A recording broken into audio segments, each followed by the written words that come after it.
Anime MMOs used to be the most common type of MMORPG released yearly. They were also simultaneously some of the most lucrative, most popular MMOs of the early to late 2000s. Companies like IGG, GPotato, Aeria Games, Outspark that published games like Fiesta Online, FlyFF, Eternal, Gran, Fantasia, Holic Online, MapleStory, Dungeon Fighter Online, Rose Online, Luna Online, Ragnarok Online, Florensia, Wonderland Online, Tales of Pirates. Look, you can tell that I'm a mid-2000s MMO gamer as I have played each and every single one of those, including so many more. But the age of anime MMOs has long since passed. The only anime MMOs that have been revealed in the last 5 years have either been horrible mobile MMOs, cross-platform mobile-ish MMOs like Tower Fantasy or Gran Saga and Noah's Heart, or Blue Protocol, which is realistically the only future the anime genre has right now. However, there have been several anime titles that have somehow withstood the test of time against all odds, remaining online and playable, even despite their barren player base. 79 players? Oof. Aura Kingdom is one such game. Before we go any further, I just want to take a moment here to thank all of the absolute chads and chadettes that support this channel via Patreon. You're all freaking legends. Seriously, each and every single one of you. I would offer to give each of you a kiss, but I suffer from severe intimacy issues. Additionally, if you want to stay up to date with all the latest MMO gacha and gaming news, take a second here to follow Mrs. Sticks and I over on Twitter. We tweet daily.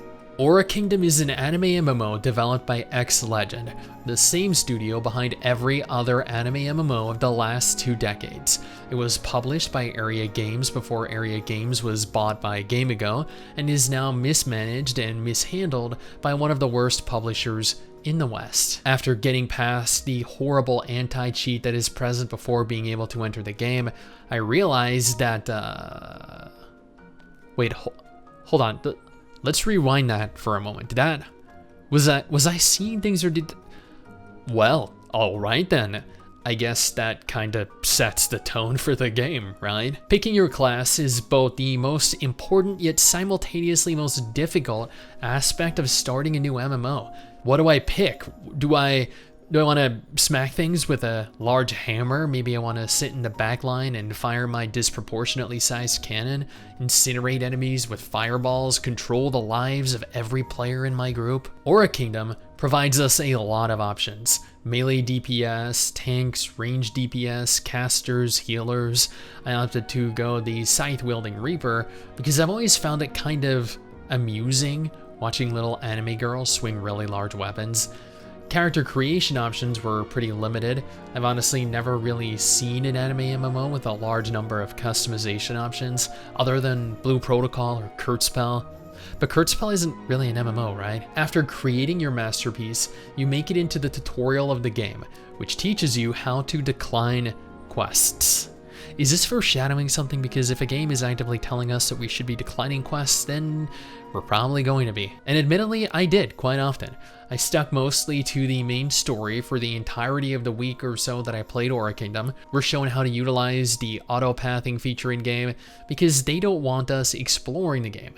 Dollar Store Sephiroth then proceeds to attack us, and through whatever magic we wake up staring at, a K-pop group. Why do they get to look this good though? They have a completely separate style of animation to our own created characters. Could you imagine if we got to look like that? Holy crap, man. Now when starting every game, we need to do a gear check, right? Make sure everything is in tip-top shape. Hey, no, don't you judge me. You know that you do the exact same thing. You know what? That is definitely an interesting choice of mount. I have a rainbow farting angel sheep with a top hat. And you know what? Thank God we were told how to utilize the auto-pathing earlier during the tutorial, because if I couldn't auto-path to my quest objectives, I dare say I wouldn't know what to do. How am I supposed to locate quest objectives? Do they expect me to actually seek NPCs and monsters out manually? Who does that? After helping out around town, waking up the lumberjacks, beating up some rabbits, I get offered a drink by this random stranger. which I immediately drank because honestly, what could go wrong, right? This is an anime game, which means it's probably targeted towards a younger demographic. Oh no. Well, okay. You know what? My underwear is still on, so I guess this could have taken a much darker turn. I do have this old guy staring at me though, which reminds me of my college years just a little bit. Okay, who am I kidding? I was too dumb to attend college. He actually reminds me of my old Uncle Roger. Good old Uncle Roger. Yeah, he gave me the best back rubs. I will admit, I do believe that the Reaper class is a very OP class to play. I breezed through the entire game without issue. Not a single time did I encounter any type of resistance. Zone bosses, easy. Dungeons, easy. The only difficulty I had was attempting to stay awake long enough to play longer than an hour each day. And, oh man, this poor dude had his royal jewels violated. Which reminds me that I have a severe case of testicophobia. Yeah, that is a real phobia, guys. And then we make it to one of the reasons that I truly hate questing in this game. How vague the instructions are. Craft this item, okay. But how do we craft the item? I remember when we streamed this years ago and everyone in our group had the exact same issue. We need clear, concise instructions. We don't know how to craft. We've never had crafting explained to us. You can't just tell us to do something and then not tell us where the crafting menu even is. After 15 minutes, I finally figured out how to do it, and before you guys accuse me of cheating and using Google... Okay, maybe I did, maybe I didn't, you'll never know. Oh, wait, never mind. Apparently I had it capturing the footage of me Googling it. Damn it, foiled by my own negligence. Then we're introduced to the Eidolon system. This nun literally just sold me a little kitsune, a fox girl. Look at her, how many other magical spirit animal children do you have locked up in that fortress behind you, you horrible human being? Eidolons, though, are like pets. They provide cool benefits and abilities in battle, not that we really need them. Here's another story instance, including the boss battle. Again, the difficulty, or the lack thereof, is very unsatisfying. Another thing that really frustrates me in this game is that periodically you complete the story quest you're on and you don't immediately receive the next one, nor are you placed near the next NPC to take the next part of it, which leaves you with no clear direction to take. I wandered around the town for several minutes before finding out how to take my next story quest. And no, I'm not going to tell you how to do that. You're going to have to figure that out on your own, just like I did. Leveling is fairly straightforward.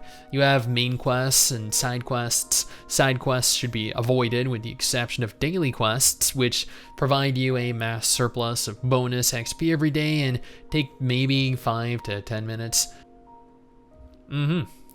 Well, that definitely happened. Main quests involve you running between quest hubs, killing a couple monsters, or looting a few items. Unfortunately, while you never had to kill more than a few monsters at any given time for monster hunting quests, looting quests had maybe a 20 to 30% drop rate for items, meaning at times, I would be required to kill 20 to 30 of the same monsters to successfully complete the quest that I was on. Like, dude, if you're gonna require me to loot 20 monsters, just tell me to loot 20 monsters with a 100% drop rate. Don't tell me that I need 3 feathers and then make me kill 20 birds. After playing for several hours, I was given my first in-game costume. At that juncture, I realized that outfits have statistical benefits, providing advantages over other players without outfits. This is horrendously pay to win. Costumes should only ever be cosmetic. You should never be given a competitive advantage over other players because you can afford all the cool outfits. That's just not fair. Quests were kind of varied, like this stealth quest. I was forced to play a male character, an experience that I've never had in an MMO before. The objective was pretty clear: avoid the birds and enemy NPCs, as coming within too close a proximity will alert them and you'll fail the quest. This should be easy, except the fact that my pets didn't desummon themselves and aggroed the enemies onto me. Thankfully, the birds were dumb and just kept pecking at my pets instead of revealing me, so I managed to ultimately complete the quest and continue on with the game. This isn't the only time this has happened, nor is it the only time that I played as another character. And while kind of repetitious, it was also fun participating in these little mini games. Oh my god, is that how males jump in this game? No, I can't. I can't. Oh man, look at him. I'm like an older, taller, thinner version of Mario. Holy shit. How can anyone take this quest seriously when you run around jumping like that? Legitimately unplayable. All I need is a little block above my head and to go, oh, every time I jump. Oh man. After playing for several hours, I made it to the first major city, and immediately I realized that even with a strong gaming PC like mine, I could not run this game with more than 7 FPS at times. This game is horrendously optimized. I progressed several more hours through the game, and in that time I did a grand total of 4 instances, maybe 5. Each instance allows players to tackle them solo because they know that nobody is playing their game. This made the game feel like less of an MMO and more like an RPG. I encountered 0 players around the world, dungeons were solo, dungeon bosses took a mere several seconds to kill, which meant that there was no real purpose to a team. Why waste time waiting on other players when you can do everything by yourself, right? You shouldn't. At this juncture, Aura Kingdom felt more like an auto-pathing simulator than an MMORPG. Combat was unusually high quality given the kind of game that this is.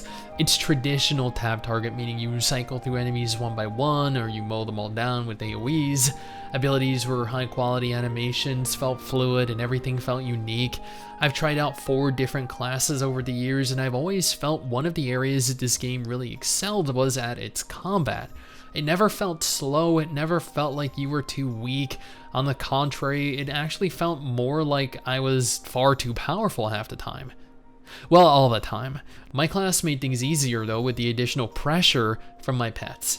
But we weren't the only quality models. Like, look at this guy. The NPCs in this game look insane. This guy has nipples, and he's ripped. My god, I feel like they put a little bit too much attention and effort into this dude. Now, I've come to realize that autopathing allows players to completely bypass the necessity of swimming. If you want to make it somewhere and you don't want to get your clothes wet, just autopath. You'll run directly across the water like Jesus. This area, well, many of the areas really in this game are actually gorgeous for an anime MMO. I figured since this was probably one of the better looking areas that I'd come across, this would be the perfect opportunity to Okay, well, that was rude. Clearly, the guy with the emu has no regards for people trying to take impeccable screenshots for their video thumbnail. I figured this was a perfect... Okay, you know what? You win this round, cart guy. Yeah, evidently the AI in this game is very smart. They really planned these routes out, didn't they? Now, you know what? I will give this game one thing. They actually tried.